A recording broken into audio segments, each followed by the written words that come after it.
इस वक्त लाहौर और इस्लामाबाद में तहरीक इंसाफ के 1-2 दर्जनों नहीं सैकड़ों कारकुनों के घरों के ऊपर छापे मारे गए हैं और इस वक्त सैकड़ों कारकुन पुलिस की तहवीज़ में हैं। मैं आईजी इस्लामाबाद और आईजी लाहौर को, आईजी पंजाब को कहना चाहता हूं कि आप अज़ाब इलाही को दावत दे रहे हैं।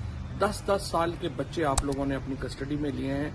आपकी पुलिस ने तशद्दुद किया गया है औरतों के ऊपर, लोगों के घरों में चार दीवारी का असूल पामाल कर दिया गया है। तहरीक इंसाफ के लोगों का जुर्म यह है कि वो सियासत के लिए, अपने इंसानी हकूक के लिए और पाकिस्तान को एक मॉडर्न डेमोक्रेटिक स्टेट बनाने के लिए जदोजहद कर रहे हैं। क्या ये जुर्म है कि उनको उठाकर रातों को जेलों में डाला जाए, उनके खानदानों को, उनकी बेगमात को, उनकी माओं को, उनके बच्चों को इस तरह से जलील किया जाए?